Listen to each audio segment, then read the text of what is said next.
All right, everyone. Jeremy here, MTG headquarters.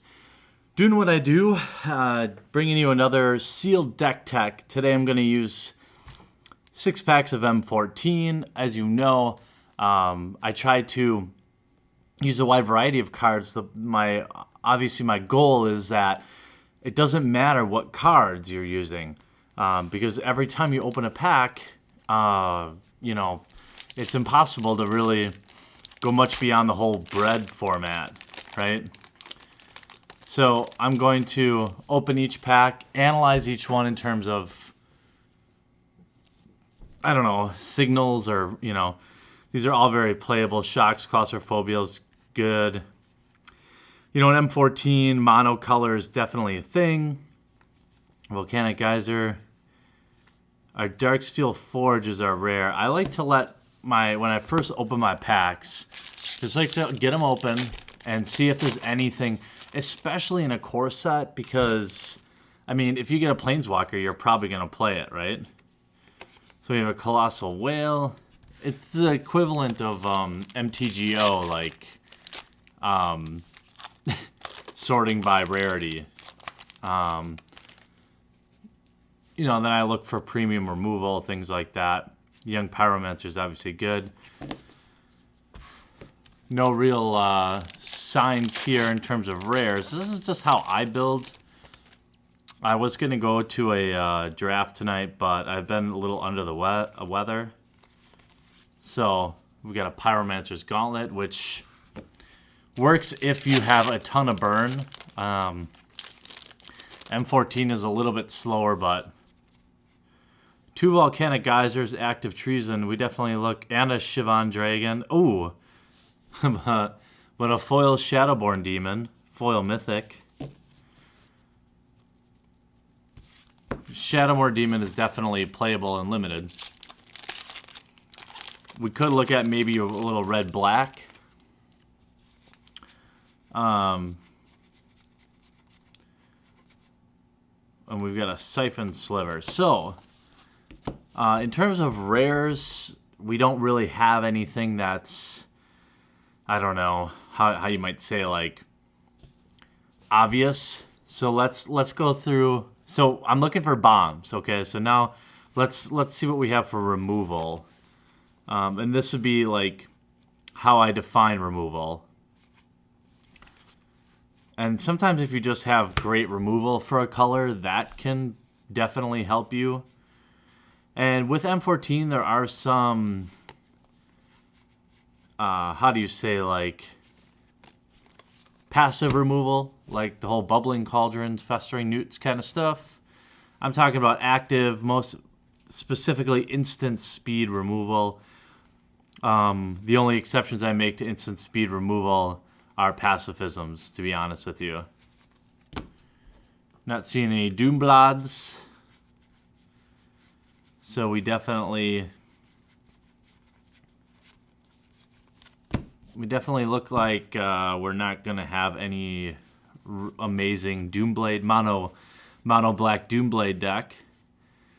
I like what we're seeing in black and red, to be honest. This is just the format now, or the way I look at things. Corrupt removal.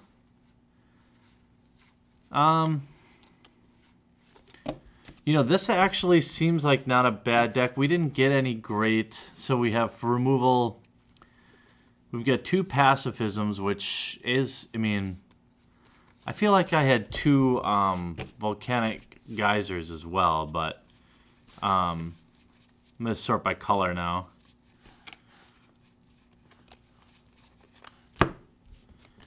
Maybe I didn't. Because sometimes you can see, you'll have the pieces. We definitely have some of the pieces here with red, given mediocre removal and great cards like Young Pyromancer, Shivan Dragon, if you want to be a douche about it. Yeah, here's the other Volcanic Geyser. I missed it.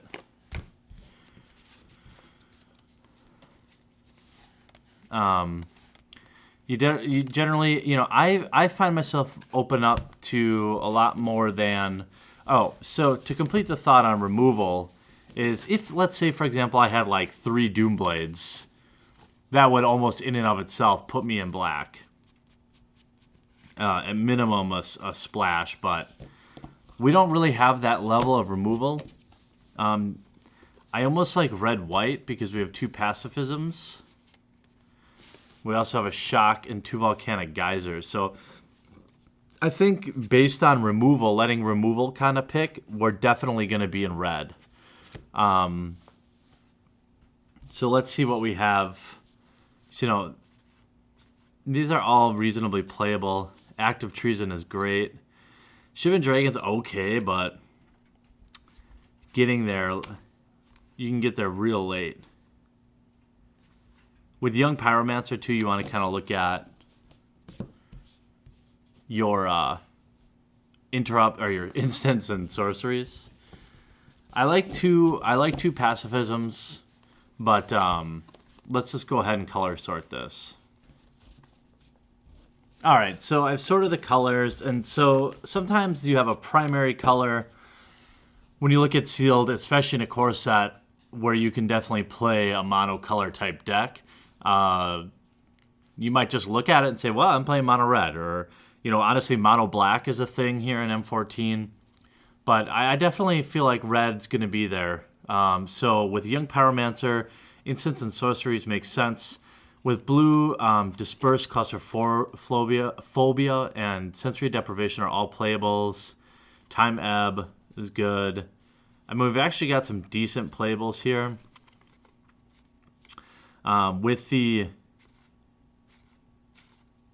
Blue's okay. Red-blue's okay. But also looking at the Young Pyromancer combination, I know that instants and sorceries are awesome. Now, you only have you have a small chance, you might hope to get Young Pyromancer out maybe twice in a 3-game set and maybe one time long enough to do anything. So for black, we've got Corrupt, which is great removal, I think. Vile Rebirth is underplayed. I think Mark of the Vampire is okay. Festering Newt's okay. Liturgy of Blood, I mean, it's really expensive removal, but it works. It's unconditional. Sorcery Speed, but it's not bad. Siphon Sliver is great if you're playing Slivers. Corpse Hauler, again, is great. Another Festering Newt. A Shrivel. Deathgaze Cockatrice is excellent. And then we've also got this Shadowborn Demon and Tenacious Dead. So, in terms of early running, black is there. Just looking at the pool, the next most important thing I thought green was really weak. There's like a million fogs. Deadly Recluse is good. It's with Reach and Death Touch, it's kind of like removal. Spore Mound's all right, but I find green to be most effective when combined with red in terms of a sliver deck or mono green. There's just not enough there. It's too thin. Blue is a possible. You really only want to play 2 colors in a core set, unless you're a crazy person. In white, we've got white. You want to kind of look. I mean, Master of Diversion is great, especially if you're going to be aggro. Indestructibility is. I mean, Sentinel Sliver is okay. Another Master of Diversion is great. Banisher Priest is great. And 2 pacifisms. So I mean, I think we're okay here. In terms of artifacts, there's really only a couple artifacts that I play. I don't play any. If we're gonna play 3 colors, you have some fixing there.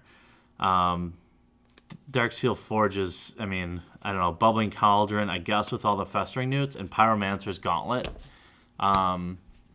So this one is actually kind of a tough deck tech to name, because normally when I do this, I'm kind of like, oh, let your removal decide, or let your whatever decide. So let's look at red again. Young Pyromancer is a definite. Active Treason, yes. 2 Volcanic Geysers and a Shock, yes. These 2 are playable. Shivan Dragon is okay. Academy Raider is okay. Lightning Talent is okay. If you're going to play red-black, you might play the Sliver.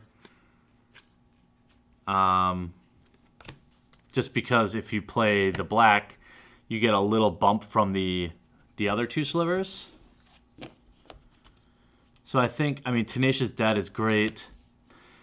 Shadowborn Demon is obviously great, but you're going to want to play with a lot of creatures because if you don't have at least 6 in your graveyard, you have to sack one. However, worst case scenario, it's a 5 mana kill spell because when it enters the battlefield, you destroy target non-demon creature. Shrivel, Festering Newt, I guess, if you're going to play with Bubbling Cauldron. Corpse Hauler is definitely playable. Siphon Sliver, Liturgy of Blood, another Festering Newt. You know, 2 Festering Newts might be enough to play it. Plus these, there's a lot of instants and sorceries here. I feel like I saw more than 1 Festering Newt, but maybe not. 1 Festering Newt is not worth playing a Bubbling Cauldron for. You need at least 2 or 3. People try to force that. Yeah, we have 2. It might not be a bad thing. I don't know. This is a tough one. Red-black has always been pretty good to me, but in terms of just pure aggro, I like white. Banisher Priest with Masters of Diversions. You know what? I like the 2 pacifisms, so maybe we do something like this. I know it seems weird, but maybe what you do is you splash. We didn't get any fixing at all, but I think maybe I play Dark Steel Ingot and I splash the 2 pacifisms. Okay, they're that good in my opinion. For black, you know, must plays, I would say, you know, your Shadowborn Demon, Tenacious Dead's very good because you have blacks for days. Corpse Hauler is excellent. Siphon Sliver will be good with it. We have a few slivers, so you know, Mark of the Vampire is actually really good too in this format, especially early. You know, life gain is never a great strategy. I'm gonna put the Festering Newt's Bubbling Cauldron kind of thing off to the side. So this is probably like 2 colors. I don't know what you'd call this. 2 color splash, maybe. I'm going to skip on blue. I never have a lot of luck with blue in this format anyway. In terms of slivers, you have enough. Academy Raider, I don't know. It's played often, but I don't like it enough. 4 for a 3/3 is fine. But I don't mind. I'd rather pay 3 for a 4/1. It's kind of mild removal. Let's see where we're at with just this build.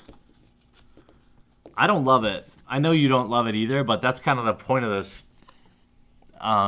These sealed deck techs, right? So we got 1, 2, 7, 8, 9, 10. 1, 2, 3, 4, 5, 6, 7, 8, 9, 10. 1, 2. Wow, I'm good. And we'll put the Pyromancer's Gauntlet in there. And here's why. It says, well, if a red instant or sorcery spell you control or a red planeswalker you control would deal damage to a permanent, it deals that much +2, okay? A permanent or player, I'm sorry. So why is this important? Well, we have Shock and 2 Volcanic Geysers. That's not bad. I mean, you're getting an extra 2. I mean, do I have the best support for it? Maybe not. You could consider putting in... We don't have really any combat tricks. So you could consider, instead of running Pyromancer's Gauntlet, you could run Thunderstrike. Because, I mean, a lot of times in core set sealed events, you just get wicked board stall. I mean, wicked board stall. And while we can clear the way with Volcanic Geysers, you you know, you end up against a couple big spiders, and you know that's why you splash these pacifisms. And I would probably go. You could actually, if you wanted to, because we've got some things that are double black and double red. Instead of splashing this, you could hypothetically, and it's not a bad play, is you could run 18 lands. I know people freak out about it, but you know, look at it this way. That extra land might ensure, that extra planes might ensure you play one of these removal spells, basically. You know, pacifism is excellent. You know, you have a 10/10 trampler with lifelink, and you can negate it for 2 mana. I mean, it's about as good as Doomblade. It's actually more versatile than Doomblade, in my opinion. But it does not get rid of, like, activated abilities. I mean, it's not better than Doomblade, but in my opinion, in this format, it's very close. And because you have so many mana-intensive things, for example, you have Shivan Dragon, which is a pumpable dragon. You have things like Liturgy of Blood, and you have the 2 Volcanic Geysers, and you have your Shadowborn Demon. Let's see how many creatures you have. 1, 2, 3, 4, 5, 6, 7, 8, 9, 10. Probably light on creatures. 10 creatures. You might want to put... I mean, Young Pyromancer makes creatures, so that's... You can't ignore that. And you have Vile Rebirth, which could be a 2-for-1, because you'll get a token if you have Young Pyromancer out. You could honestly drop this Thunderstrike probably for, like, a Canyon Minotaur. Might not be a bad idea. I mean, you're almost definitely not going to have 6 creatures in your graveyard, but that's why you play Tenacious Dead, right? So he comes into play, sack Tenacious Dead, then you just pay the 2 to bring it right back to the battlefield. And you basically have a... What is that? It's an old Magic term. Not upkeep. What was it? It was like where you had to... You basically can keep your Shadowborn Demon out indefinitely as long as you pay 2 mana at return. I forget what that used to be called. I don't think it's a relatively current Magic term, but Tenacious Dead is great for that. Corpse Haulers, very effective. This is probably a 2-win deck. You know, I don't know. It's definitely not a deck that I would feel like, you know, if we lost, the only way we could lose is if we got screwed. But I guess the name of the game here is 2 colors with a splash. # no fixing.